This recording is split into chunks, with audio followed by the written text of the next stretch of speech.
Yeah, really, really, really good job by Zach Root tonight. Obviously, 8 innings, shutout, a very, very good baseball team. And, I felt like once we got the lead, he continued to get better. He didn't, start nibbling and working for strikeouts. He was just trying to get outs. And it seemed like his breaking ball got a little better. Maybe the second half of the game got a little tighter, and he kind of had them all going. Really good changeup, keep it away, running a lot of run and sink, and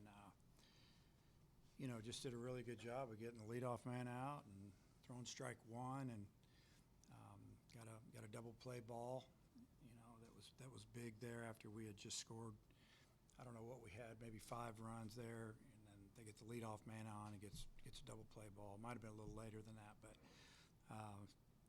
just a great job. And then offensively, we got some runners on. We got I think 4 big 2-out hits. Aloy had a big 2-out double to right center. Cahillo followed him with a base hit up the middle with 2 outs. Kojo with I think the count was 1-2, 0-2, 2 on, fought back to a full count, and then caught it looked like a hanging breaking ball and hit it either over the scoreboard or off the top of it with a lot of backspin. Just a great at bat, and just a great job of punching in some runs late in the inning, and gave us an opportunity to separate a little bit. Dave, you've been wanting length from your starters, so how important was it that Root was able to give you 8 innings, not just pitch as well as he did, but go 8 innings? It was great. I mean, obviously, our bullpen has been pitching way too much, especially during that streak of games. We played 7 games in 8 days, and then we traveled to Florida, and they had to pitch again. And for us to get a good start like that was, big just mentally for our team, and obviously for resting some arms to get ready for tomorrow and Saturday. I know he's at 99 pitches. Did he fight you at all wanting to go out there for the 9th? There was no fight because he sat down on the bench. I followed Coach Hobbs. I watched his reaction, and Coach basically got him in a headlock. He didn't let him react too much, and I shook his hand and said, "Great job." So he's smart. He knows that that was enough pitches. Got some big games coming up, and we're going to need that inning somewhere down the road. When we talked to you yesterday, you mentioned how you wanted guys just to pitch in, right, up and down the lineup with the injuries that you have. Carson bowls that 2-run homer. I mean, how big was that, and can it also be a spark for the rest of the team? Guy comes in and has that kind of impact. Well, I just saw him a second ago before I came up here, and I said, way to get us the lead, man. It's big time. And, because the first inning went fast for both teams. Pitchers kind of mowed each other down, and the other team's hitters down, and then, we got them out pretty quick in the second, and then for us to pop a 2-run homer there, you relax just a little bit. It takes that edge off. It doesn't mean you let your guard down, but it frees you up a little bit. Maybe you swing a little bit better, a little easier, and not grip the bat so tight, so to speak. And that was a big swing. Have you seen anything from Zach the past couple of weeks, how he's maybe dealt with some of the shorter starts and obviously going against big lineups that, led to maybe some confidence coming into that he was going to have this type of night? We felt like he would have a good night. I mean, obviously you can't predict that he's going to go 8 innings. We just felt like, he was really good for 3 innings last weekend, and it was 92 degrees. And 4th inning not so good, and the 5th inning not good, and pitch count got up, and they were taking good swings. And so we were keeping an eye on the 4th and 5th pretty good. We had built up a 5-run lead. He went out, like I said. I think that's when they got the leadoff man on, and then he got a double play ball, and then he just seemed like he was rolling after that. So I don't know. He's a good pitcher. There's a lot of good hitters in this league, and teams can stack those lineups pretty good and fight you, and it's not always going to go your way. And he's learned how to handle it and just come out the next weekend and be ready to go, and he did. Is there anything that you've seen from Carson recently behind the scenes that doesn't surprise you that he got the big hit tonight? No, not at, I mean, he's hit. He didn't tear it up early in the fall. He's come from a smaller program, and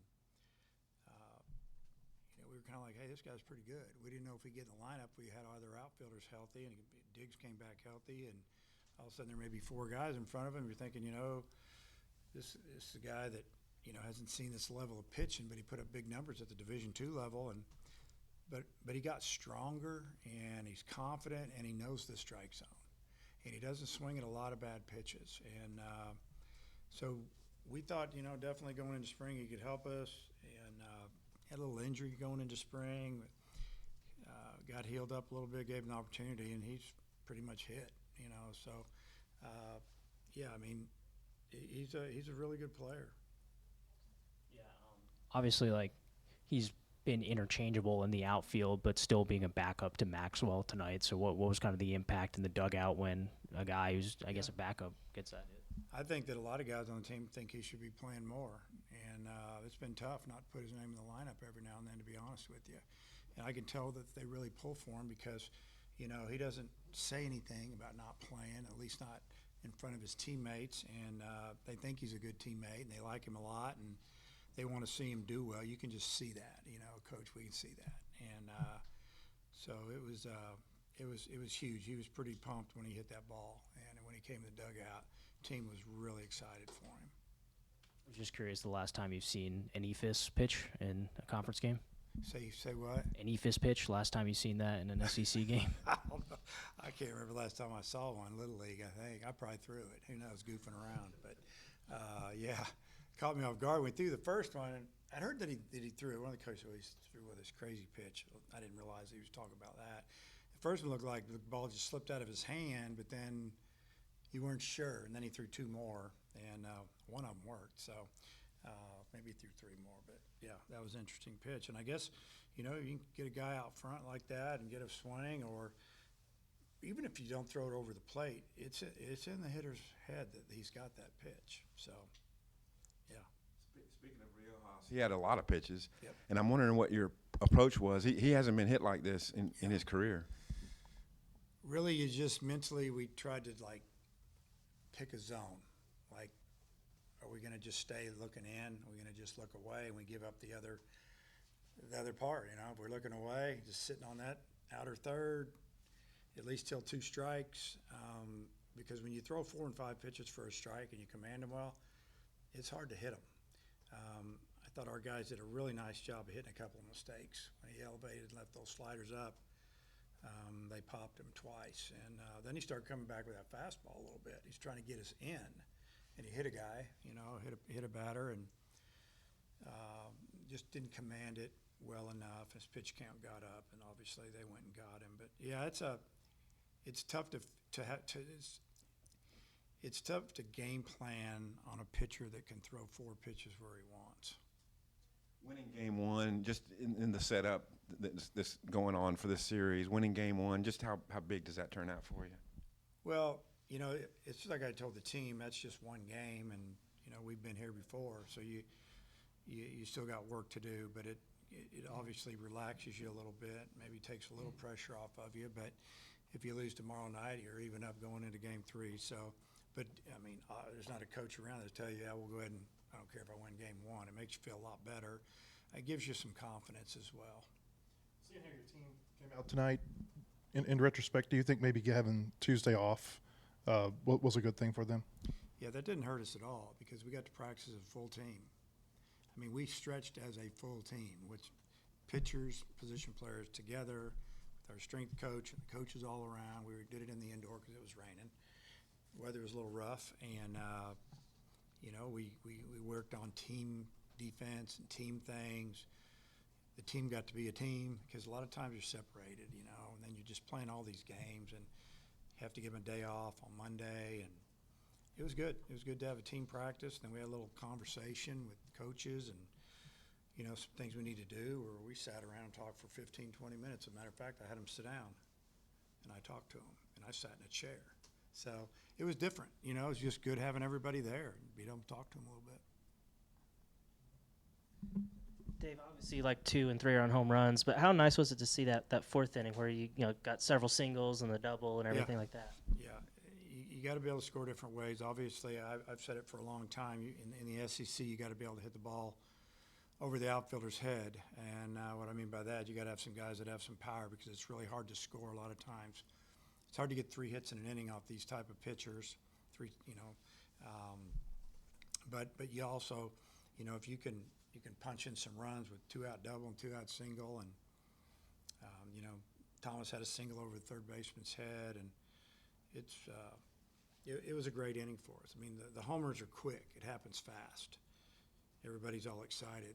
The other ones, the team on the team on defense, they got to stay out there a while. And whenever you're scoring like that.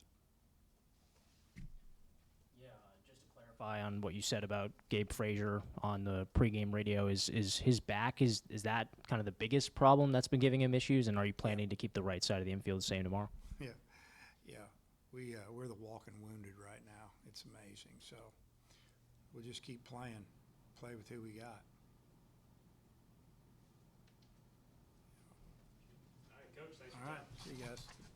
What time was that practice Tuesday? So you knew before we did it was going